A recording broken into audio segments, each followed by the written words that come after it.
On behalf of EY, I would like to thank and welcome our audience to the next edition of our on-demand audio series on the impact of the pandemic on financial services. In this edition, we will look at the challenges and opportunities facing the insurance sector. And to do this, I have an outstanding group of EY partners joining me. My name is Brian May. I'm the Accounts Managing Partner in our Financial Services organization. Joining me is Ed Mikowski, our Insurance Sector Leader, Nancy Contorso, our Life Insurance Leader, Tom Cranley, our P&C Leader, and Tom Ward, our Insurance Regulatory Lead, all in the Americas. So let's jump right in. Ed, can you frame out the discussion for us today? Okay, thank you, Brian, and thank you everyone for joining and listening and watching this first insurance podcast. Needless to say, we are in a very dynamic environment. The number one priority, both at EY and all our clients, is the people. We're a people firm. We need to be there for our people. We need to make sure everybody is safe and sound. We know all our clients are telling us the same way. And it seems like we've all collectively been able to navigate that pretty well. Up behind me is a visual, plausible pandemic scenarios, which I thought was appropriate to set the landscape here. So we've gotten together our medical experts, our economists, and all the industry experts, both in the firm and outside of the firm, to try to get input on how this thing could play out. And we see three scenarios. We see one scenario where the COVID-19 cases spike and then settle down, and it just goes away and it's a distant memory. We see another where it spikes and it kind of drags on for quite some time. A third scenario, it spikes, we think it went away, and it comes back. In all three of these scenarios that are depicted here, the word uncertainty is the one that comes most prominently to mind. So we at EY, as well as all of our insurance clients, are working through a dynamic environment with tremendous uncertainty. At EY, we've developed a framework that we refer to as Now, Next, Beyond.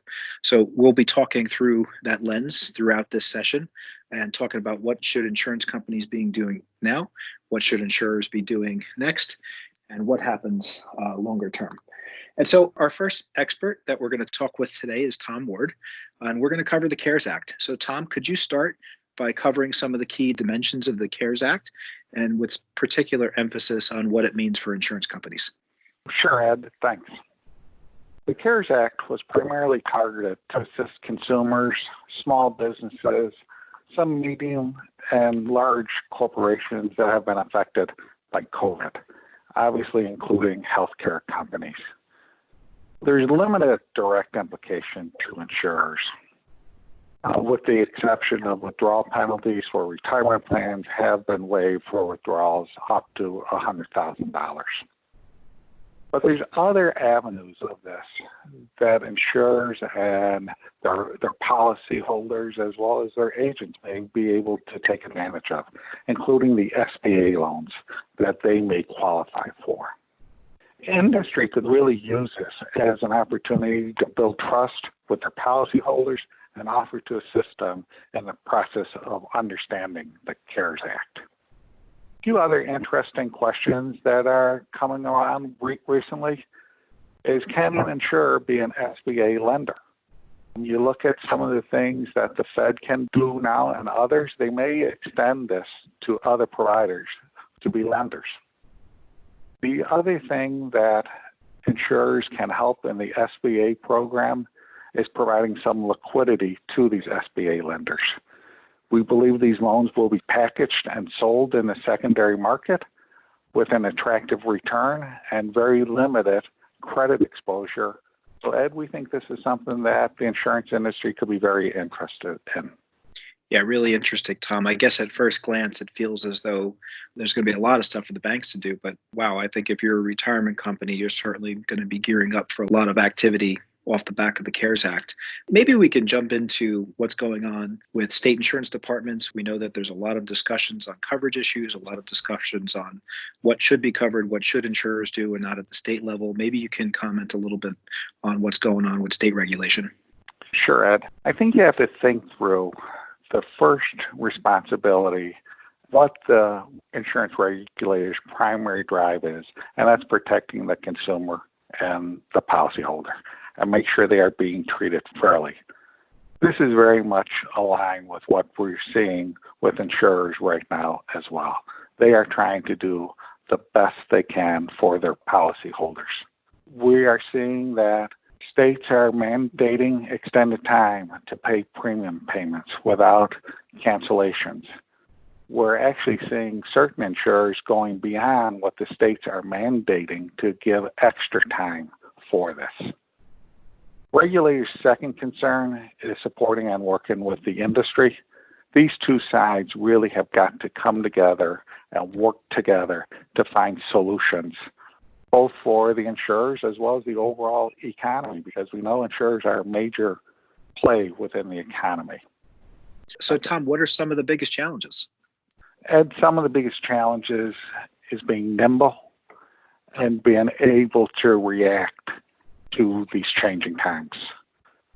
As we've seen with the Fed having authority to do things they haven't done in the past, I think this is also something that insurance regulators should think about. What I'm referring to is maybe approving products much faster than they ever have, getting new terms and changes to policies approved so that insurers can better serve their policyholders. And they really have to think through the number of changes that are coming through. According to a publication by the law firm Mitchell Williams, there's over 100 regulatory actions that are being taken in response to COVID. I think there's got to be a prioritization on what's really required at this time. You think about the number of data requests that are coming out from insurance regulators. It really has to be consistent and only have one data request coming for each insurer, so the insurer can use these resources to better serve their policyholders. Fully appreciate that regulators have to make sure that the insurance industry remains solvent and that they have the ability to pay the claims, but they've got to just be cognizant of the amount of work that it takes to respond to all of these data requests. That's great, Tom. I guess my last question is around the next wave of legislation. So, boy, it was just last week that we got $2.2 trillion of legislation passed where money's going to go to those that are in most need. Yet you can't open up the Wall Street Journal or any other publication covering the insurance industry and not have it talk about the next wave of legislation. So both at the federal and the state level, it seems like there's so much going on. What do you think is going to happen next? And do you have any perspectives on what's going to come next? I think one of the biggest things that will get addressed hopefully soon is the whole topic of business interruption insurance. As we've all read and seen, most small businesses do not have business interruption insurance for what has occurred. I think a possible solution that is being talked about is to have the federal government back this, but the claims would be administered by the insurance industry.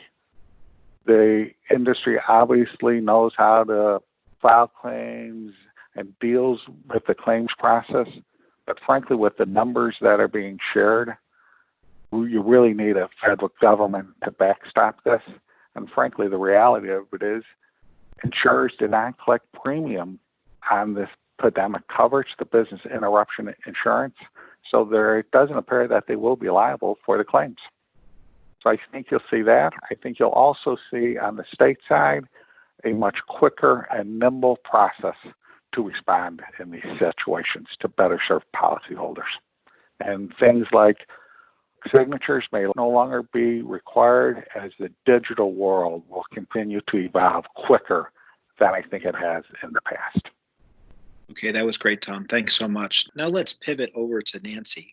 So Nancy, I was hoping you can cover some of the uncertainty and what's going on in the life insurance industry. What are life insurers doing now, next, and beyond? Thanks, Ed. Yeah, so most insurers are several weeks into exercising their business continuity plans. I'd say that many have made the shift quickly and are able to focus on how to best support their customers. And I'll talk a little bit about some of the things we're hearing both with our clients and even more broadly across the life industry. So what's happening now? Well, disability claims are on the rise. Since people can't get to the doctor and it's difficult to get a proper diagnosis, insurers are conditionally approving claims for specific spans of time, and they're expediting claims payments so people don't have to wait.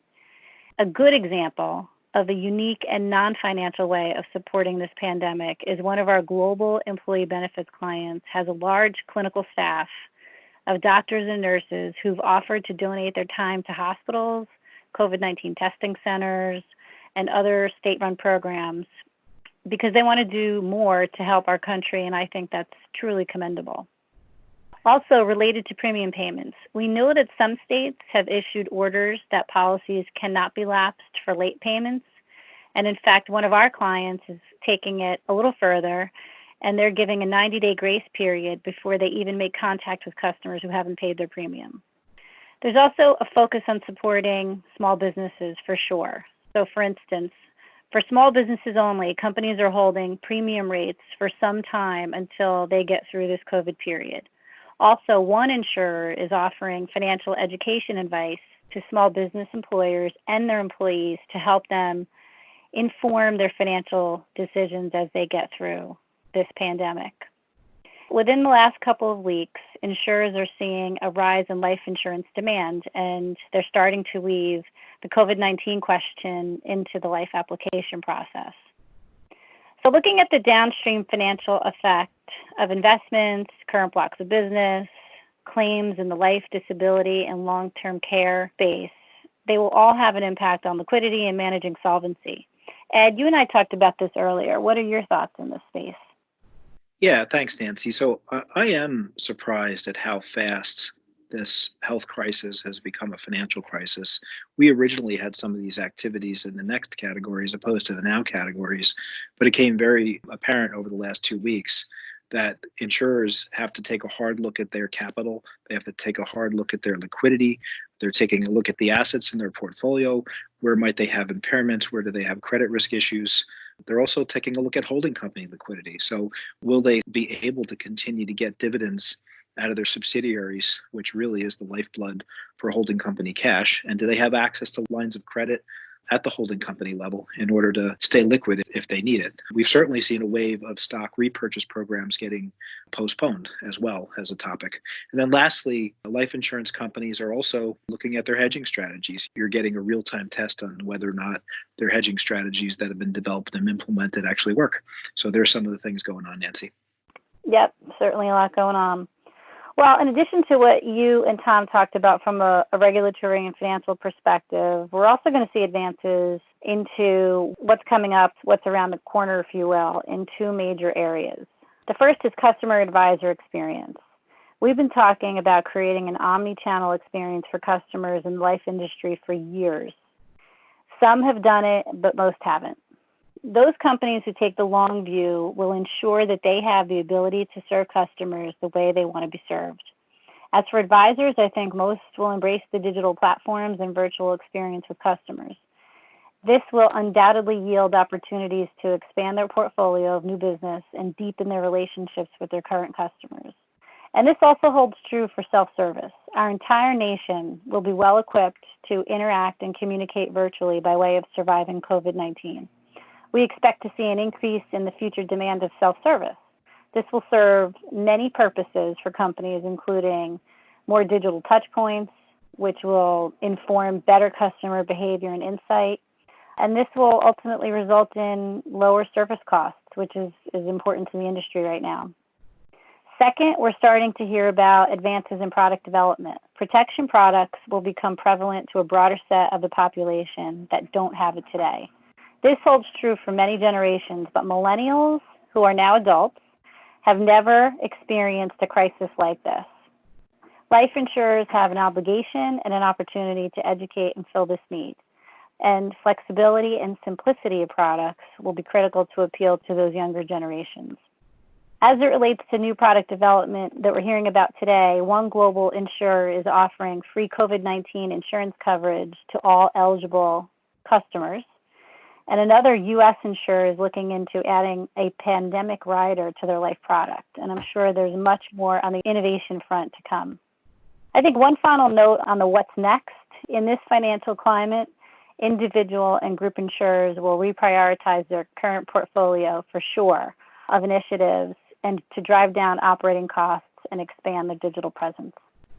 That was terrific. Thanks so much, Nancy. Now let's pivot over to the property casualty side. So, Tom Cranley, would you mind providing your perspectives on what insurers should be thinking about now, next, and beyond? Thanks, Ed. Lots of really positive conversations with P&C carriers over the last couple of weeks. For the most part, they've executed their business continuity plans very successfully. They've protected their employees' health and welfare while moving to a virtual work from home model. In the now, two major focus areas specific to P&C carriers. First, around payments. Insurers, like in the life space, are beginning to introduce accommodating payment practices, like adjusting payment due dates, waiving fees, suspending cancellations for non-pay, et cetera, and just trying to be more sensitive to the economic situation their customers are in. The other major focus area is in claims. Our clients are rapidly shifting and retooling resources from lines that are relatively quiet, like auto and home, where frequencies have dropped by over 50%, over to commercial insurance with a focus on business interruption. These are sensitive conversations, and insurers are putting in feedback loops to rapidly adjust messaging to their customers as they get feedback from those discussions and also with their agents and producers. As carriers move into the next phase, they're going to begin to focus more on their supply chains, looking at the vendors, whether they be technology and data providers, independent field adjusters, smaller contractors, repair centers. All of these small businesses that make up the insurance supply chain are going to be challenged by today's economic conditions. And as the economy recovers, not all of these entities are going to be able to participate in that recovery. So carriers need to focus on the supply chain, understand the risks in that supply chain to make sure that they can continue to serve their customers and manage their claim costs and processing times. I think in this moment, carriers are beginning to learn just how digital and agile they truly are. This is a moment where we think the strong are going to get stronger and the weak may get weaker. Many carriers are realizing they have a lot of work in front of them to raise their digital capabilities. Insurers are learning just how digital and agile they truly are. As the saying goes, when the tide goes out, you find out who's wearing a bathing suit. We find that this is a moment when we feel that those that have invested in their technology and their digital capabilities are going to benefit from that. And the stronger are going to get stronger and the weaker are going to get weaker. I think a number of carriers, as they've moved through this process, are realizing they have a lot of work in front of them to raise their digital capabilities. Lastly, in this next phase, I think carriers are beginning to think about an orderly approach to return to work, so to speak. They've learned a lot during this process of becoming virtual and working from home, and there's been a lot of very positive outcomes from that transition. But they need to now begin to think of how do they return to work? How do they take the best of their former operating model and the best of what they learned through this crisis and meld those together into a future operating model that takes advantage of the learnings that they've had during this crisis? I think in the beyond phase, insurers are beginning to realize that this event is going to challenge their top lines. As the number of small businesses shrink, uninsured rates increase, favorable loss trends are priced into some of the other product lines. Carriers are going to need to figure out how they're going to replace maybe up to 5 to 10% of their current premium. They're going to need to start thinking about new products and new coverage, perhaps even industry consolidation. Okay, that's great, Tom. Thanks so much. So now on to our final question of the podcast here.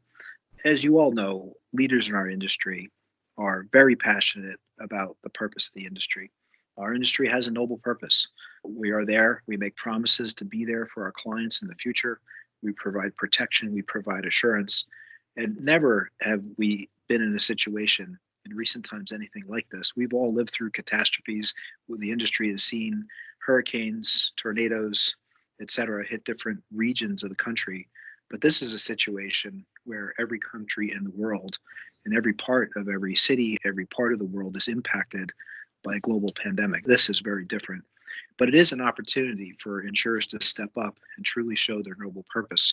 And so my question to the panel here is, if we're sitting back here in the year 2025, what are the CEOs of the insurance companies going to be saying about this situation 5 years from now? Maybe I can ask you, Tom Ward, to go first and give us your prediction. Sure, Ed. Happy to do it. I think you even think about a lot of the current insurer strategy. It's improving the customer experience and how to best serve the customer as the customer wants to be served. I think what you're going to see as a result of this is that really coming to life, and that things will get much quicker for approvals and issuance. I think this will also be from the regulators, that they will find ways to get things approved and to market quicker. I really think this could be one of the drivers to truly improve the customer experience and get policies that really meet customer needs. That's awesome. How about your perspective, Nancy? Yeah, thanks, Ed. By way of answering your question, I'm going to share a conversation I had with a chief claims officer who I spoke with last night, who's working 24/7 in this environment. And I asked him this question, and he said, this is a once-in-a-lifetime opportunity to really show up and lead. Our product is designed to be used when our clients need us the most. When we look back at this time, we don't want to regret anything. So we're doing our best to do everything we can now. I thought that was pretty powerful. Very powerful. Thank you, Nancy. And Tom, how about your prediction for property casualty?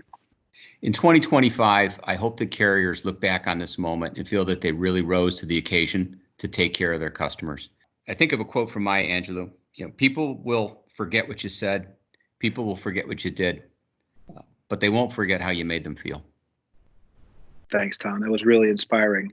I guess to close out my prediction, first of all, I think that we're all going to be able to look back and say we certainly learned how to be digital and work from home. Digitization and our digital transformation programs were bolstered by all this. But kidding aside, I agree with all the panelists. I think this really is a moment where the insurance industry has a huge opportunity to shine. I think the insurance companies that are able to navigate these coverage issues and come out of it with their clients saying, wow, this is a company that really cares about me with a ton of empathy, and I've actually got a pretty darn good customer experience. I think they're the firms that are going to look back at this in 2025 and said, wow, we really did it right. So thanks, everybody. With that, I'm going to hand it back to Brian.